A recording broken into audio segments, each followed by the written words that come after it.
In neoclassical economics, a market failure is a non-Pareto efficient allocation of goods and services in a free market, usually resulting in a net loss of economic value. Market failure can be viewed as a situation in which individuals pursue economic inefficiencies purely in their own self-interest, a situation that can be improved from a societal perspective. So, here I have to explain what is Pareto efficiency. Pareto efficiency, or Pareto optimality, is an important concept in economics and has widespread applications in game theory, engineering, and the social sciences. Another concept closely related to it is Pareto improvement. Pareto optimality is named after the Italian sociologist Vilfredo Pareto, who proposed the concept. According to economic theory, if the market is complete and fully competitive, the result of market exchange must be Pareto optimal, and the following three conditions will be satisfied at the same time. Optimal exchange: even if the transaction is retraded, individuals cannot get greater benefits from it. At this time, for any two consumers, the marginal rate of substitution of any two goods is the same, and the utility of the two consumers is maximized at the same time. Production optimal: the economy must be on its production possibilities frontier.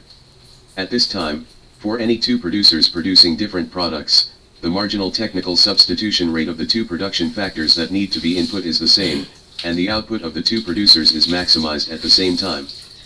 Optimal mix of products: the mix of the economy's output products must reflect consumer preferences. At this point, the marginal rate of substitution between any two goods must be the same as any producer's marginal rate of product transformation, MRT, between those two goods. If an economy is not Pareto optimal, there are situations where some people can make themselves better off without making others worse off.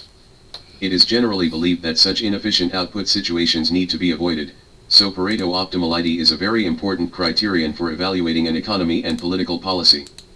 However, as pointed out above, a Pareto optimal economic system is only ideal in the minimum sense, and does not guarantee that there will be no poverty or severe disparity between rich and poor.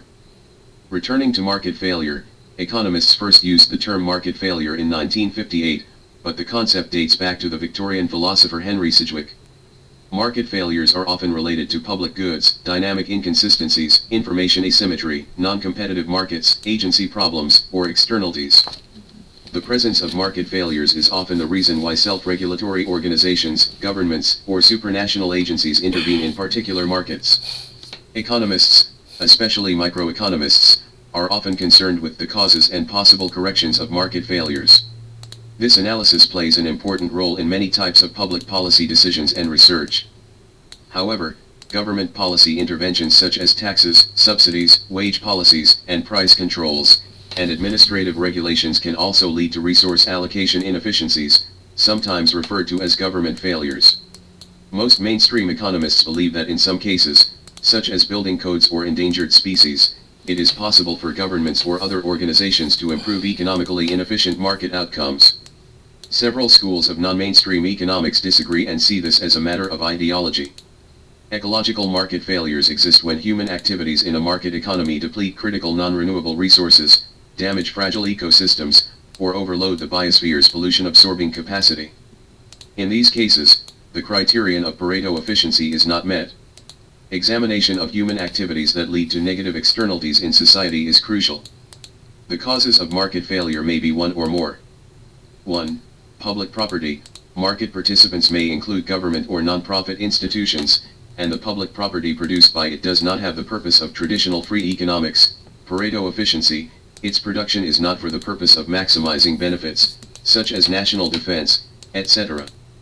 2. Monopoly. The ideal free market cannot last. Government control and natural monopoly will lead to market failure, including X inefficiency. 3. Externality problem. Products and consumers in the market will partially affect the interests of other consumers. 4.